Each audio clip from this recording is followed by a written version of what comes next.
Good morning student. मैं आपकी संस्कृत की टीचर जसोदा धामी। आज हम यहाँ पर पढ़ेंगे संस्कृत विषय का पहला पाठ सुभाषितानि यानी अर्थात अच्छे विचार।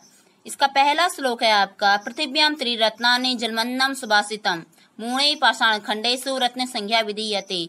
बच्चों, इस पृथ्वी में मात्र 3 ही ऐसे रत्न हैं जो बहुमूल्य हैं। पहला है जल, दूसरा है अन्न, तीसरा है सुभाषितम अर्थात अच्छे विचार। मूढ़े पाषाण खंडेशु लेकिन मूर्ख व्यक्ति पाषाण खंडेशु अर्थात पत्थर के टुकड़ों को, पत्थर के टुकड़े अर्थात क्या मतलब क्या हीरे मोती पन्ना जवाहरात इन सबको क्या मानते हैं? बहुमूल्य रत्न मानते हैं। रत्नों की संज्ञा दे रखी है। उनके लिए जल और अन्न और अच्छे विचार कोई भी रत्न नहीं है। उनके लिए क्या है? मूर्ख व्यक्तियों के लिए सिर्फ पत्थर के टुकड़े अर्थात हीरे मोती पैसा ये सब क्या है? बहुमूल्य रत्न है। ये कौन मानते हैं? मूर्ख व्यक्ति इसको मानते हैं। जबकि असल में क्या है? पृथ्वी में सिर्फ 3 ही रत्न हैं। एक तो पानी, दूसरा अन्न, तीसरा अच्छे विचार।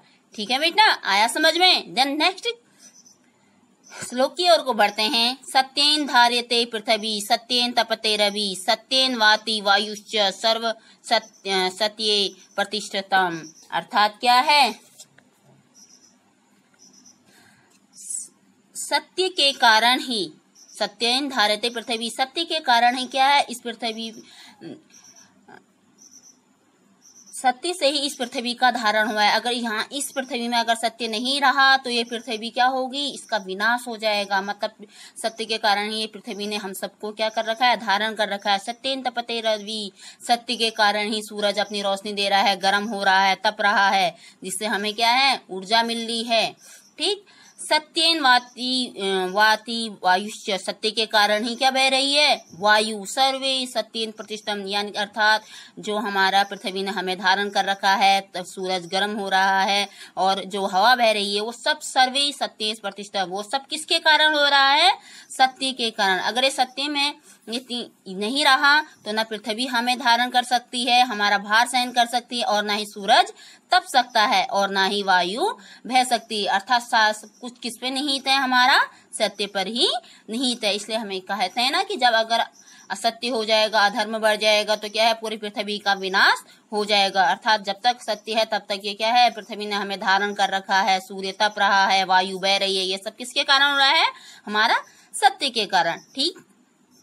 अब देखते हैं अगला। दाने तपसी शौर्ये च विज्ञाने विनये नये विस्मयो ना ही कर्तव्यो बहुरत्ना वसुंधरा। अर्थात क्या है?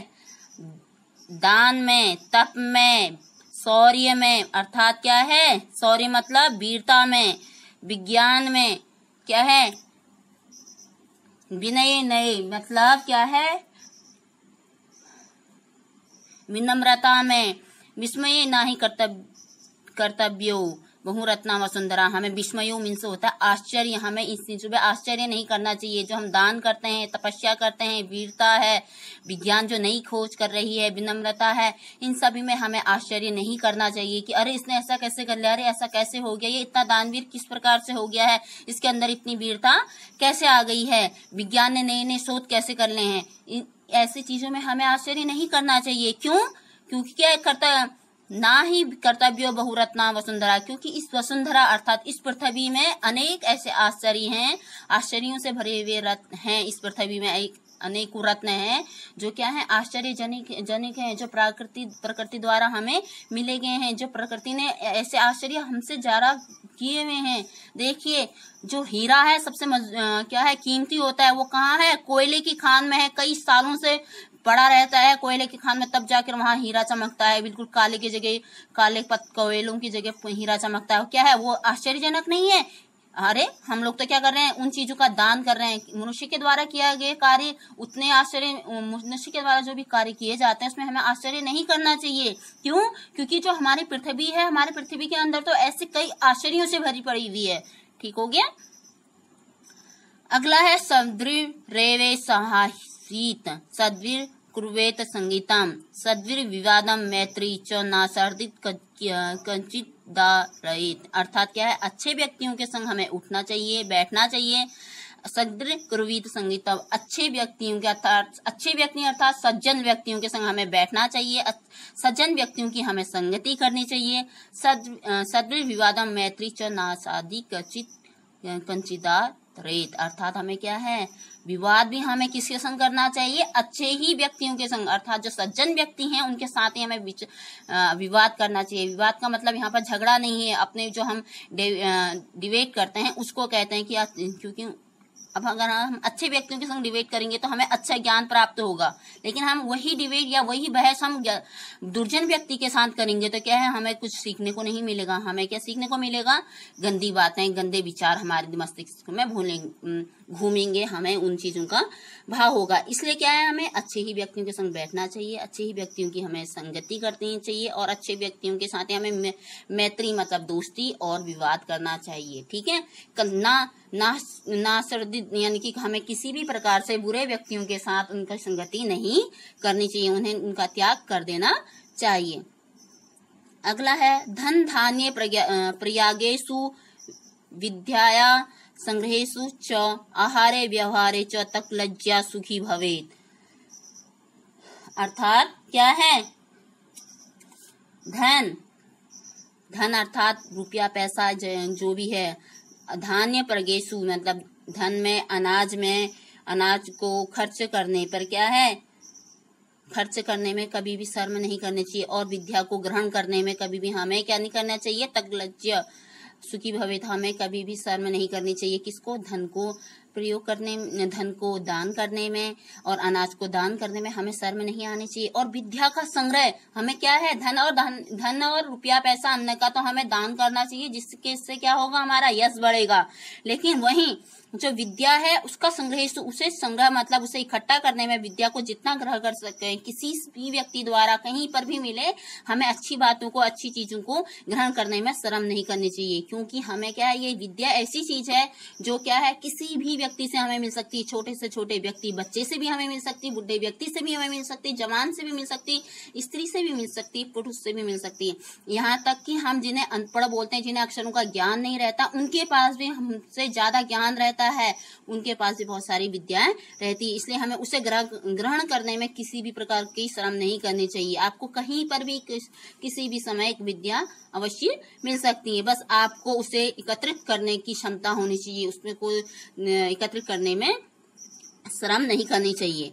आहारे व्यवहारे च तकलज्जम, आहारे व्यवहारे मतलब क्या है, भोजन और अपने व्यवहार में संकोच नहीं करना चाहिए। इन चीजों को ग्रहण करने में हमें मतलब कि इन चीजों को तकलज्जे सुखी भवेत मतलब आहार में और व्यवहार में उनका जो हमारा विचार होते हैं, व्यवहार होता है, उसको त्याग कर देना चाहिए। किन किन चीजों में बोला है हमने, धन को और अनाज को दूसरे को दान करने में और विद्या को ग्रहण करने में, हमारे जो आहार है और व्यवहार है, इन सब चीजों का क्या कर लेना, हमें तकलज्जे मतलब संकोच जो होता है हमें उसको त्याग देना चाहिए। संकोच को, शर्म जो आती है हमें उसे छोड़ देना चाहिए। इन चीजों को अगर हम छोड़ देंगे तो हम क्या होंगे, सुखी भवेत, हम क्या हो जाएंगे, बहुत ज्यादा सुखी हो जाएंगे।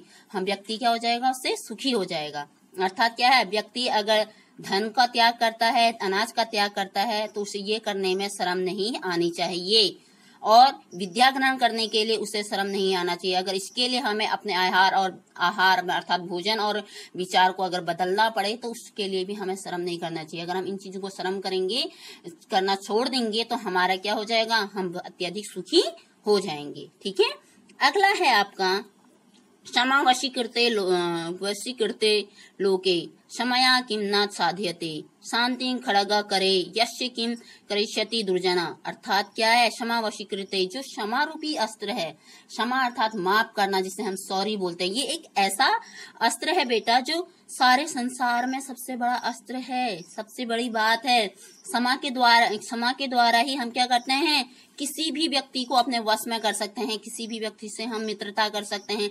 अगर हमने उसे माफ कर दिया या उससे माफी मांग ली तो वो व्यक्ति हमारा क्या हो जाएगा, वशीकृत हो जाएगा। अगर हम एक उदाहरण देते हैं हम आपको, हमारी क्लास में ही हम किसी से लड़ते हैं, ठीक है, और हम अगर हमारी लड़ाई होती है दूसरे दिन तो नहीं, उसी दिन दूसरे दिन क्या है, कितने भी दिन बाद अगर हम उसे माफ कर देते हैं या उससे सॉरी बोलते हैं तो वो क्या है, वो बच्चा आपसे कहेगा यार मैं इससे लड़ा तो था लेकिन ये बहुत अच्छा आदमी है, लड़ने के बाद भी इसने मुझसे सॉरी कहा। इसने मेरे से माफी मांगी, मैंने इससे सॉरी कहा तो इसने माफ कर दिया, ये पहले के जैसा हो गया। अर्थात वो व्यक्ति क्या हो गया, आपका कायल हो गया, वो आपसे आपके वश में हो गया। उसने अपने साथ साथ 2 व्यक्तियों को और बताया, 2 बच्चों को और बताया कि देखा वो बच्चा इतना अच्छा है। क्या सिर्फ आपके एक सॉरी कहने से कहने से क्या हो गया, वो बच्चा आपका वश में हो गया। ऐसा कौन सा कार्य है, किम ना साध्यते, क्षमया किम ना साध्यते, मतलब माफी के द्वारा ऐसा कौन सा कार्य है जो नहीं पूर्ण हो सकता है। माफी या क्षमा के द्वारा ऐसा कोई भी कार्य नहीं है जो पूरा नहीं हो सकता है। शांति खड़ग करे यस्य किम करिष्यति दुर्जना, जो शांति रूपी खड़ग है, खड़ग यानी कि शांति रूपी जो अस्त्र, खड़ग मीन्स अस्त्र, ठीक है, तलवार। शांति रूपी जो तलवार है, करे मतलब जिसके हाथ में, करे अर्थात हाथ में, जिसके हाथ में शांति रूपी तलवार है, यस्य किम करिष्यते जुना, उसका दुर्जन व्यक्ति या दुष्ट व्यक्ति, असज्जन व्यक्ति कुछ भी नहीं कर सकता है। महात्मा गांधी के पास कोई देख लीजिए, उनके पास कुछ नहीं था, बस वो चुपचाप से आंदोलन करते रहते, ना अस्त्र चलाते थे ना शस्त्र चलाते थे। उन्होंने इसी के द्वारा क्या है, अंग्रेजों को भारत से भगा दिया। इसका मतलब क्या है कि शांति रूपी खड़ग से क्या है, जिसके पास ये तलवार है, वो जिसके पास ये तलवार है उसके कारण कोई भी दुष्ट व्यक्ति उनका कुछ भी नहीं बिगाड़ सकता है। ठीक हो गया। मेरे ख्याल से आप लोग को ये पूरे सारे श्लोकों का अर्थ आ चुका होगा। अगर नहीं आया है तो फिर आपको फिर से समझा दिया जाएगा, आप फिर से बोलिएगा हमें, और आपकी क्लास यहीं पर ही समाप्त होती है। देन नेक्स्ट क्लास में हम आपको शब्दार्थ प्लस क्या कराएंगे, क्वेश्चन आंसर कराएंगे। ठीक है बेटा, bye, have a nice day.